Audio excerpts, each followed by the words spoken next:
Hello, my name is Bram Lagrou. I'm the Managing Director of Lagrou Partners, and this video is dedicated to engineers and IT professionals. The entire point of this video is to share valuable insights with you that years of research and development it gives you pretty much a lead-in into how you can increase the revenue and the profit margins of your business, especially if you are in engineering and IT. Now, let me just share what these practical insights mean to you. And I'll first show you what it is, and at the end, I'll show you 3 key points that you can take away straight away in order to, make better decisions moving forward. Now, behind me, I have put the entire cycle, if you may, that requires key skills for clients to come on board.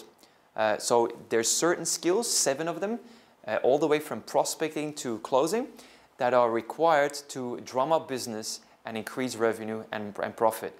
And so out of those 7 key skills, out of pretty much 80 to 90% of most people, of all the people that we actually have assessed in engineering and IT, require 2 main skills very heavily, because the skill sets in those areas are so small or so low developed that they are the reasons why right now you may be losing business. And so it's really important for you to be mindful of it and look for ways to, turn those weaknesses into strengths so that your business thrives. Let me just explain them one by one. The first one is the first impressions. You and I all know that the first 30 seconds make it or break it. In any point of contact with, a prospective client, with existing clients that somebody new in the business will have. That point of contact, the first few seconds, makes it or breaks it. And if we really still go by that, wrong way of thinking, which is treat people the way that you personally want to be treated, we can only be effective with the people who are similar to us.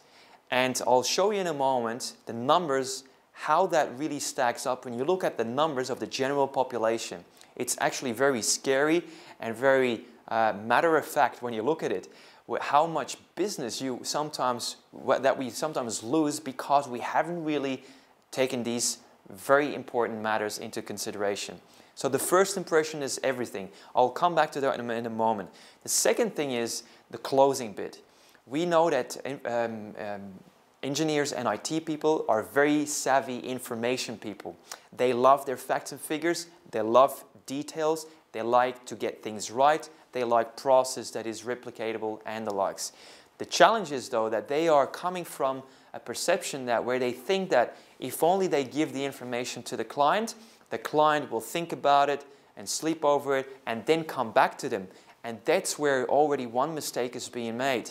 Leaving the ball in the court of the client, knowing that in a sales cycle, it's important that we take ownership of it and that we control the next step, which means lack of follow-up, lack of asking for the business is a second reason why or the second opportunity for engineering and IT companies to, build business more rapidly and more consistently all the time.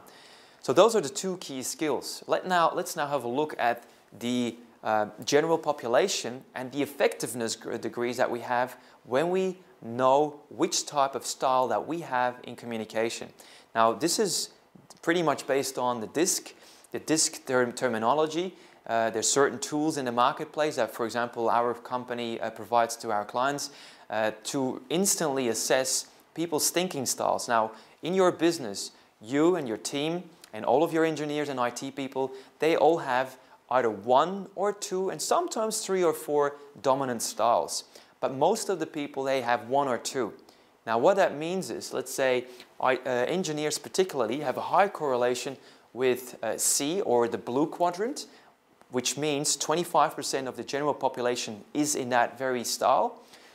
The other one, the second one, is the high S or green component, and that's another 25%. So take the 2 combined, which is very either you have 1 or 2 in these professions. At best, you will be effective 50% of the time. If you only have 1 dominant style, it means that you're actually losing business out from 75% of the cases. Why?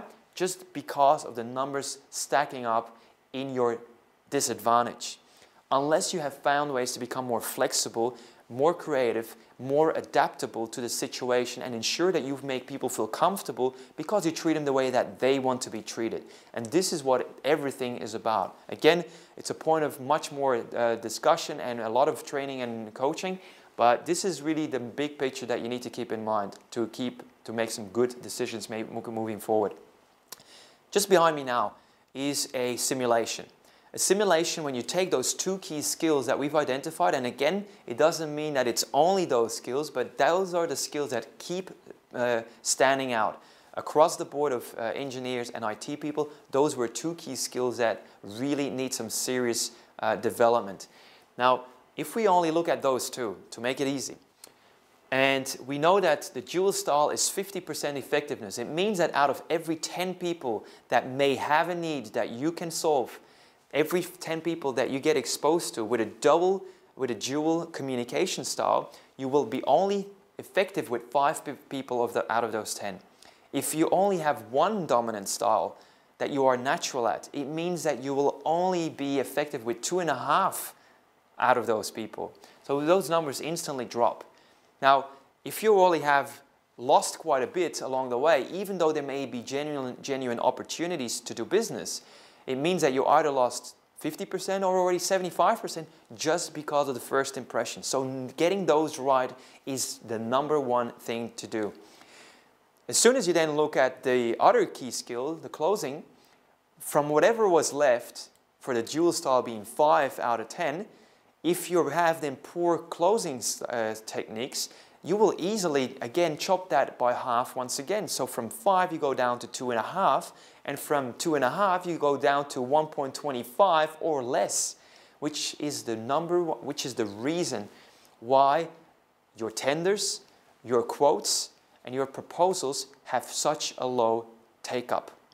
If you are wondering why you are putting all this time in with your teams to write these extensive documents, put all that information together, and it's just not coming through fruition, all that valuable time that wasn't accounted for and built is another reason why you want to get serious about this and why you want to do something about it. Now, here's what you can do. This is an action plan. There's 3 things. It's important that you look at ways to complement the technical skills with soft skills, particularly in things like networking, in public speaking, in a variety of things, the first impressions, how to build those. How can we read people and then accommodate our style? These are all soft skills that psychology can help you with. And this is again the first one. #2 is build confidence with a coach. Nobody gets somewhere significantly without somebody who can help them and show the way.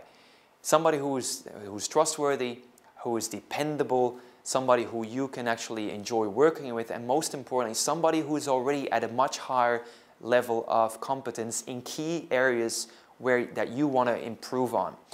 So that's really it. That could be, again, networking and public speaking, just to name 2 of them.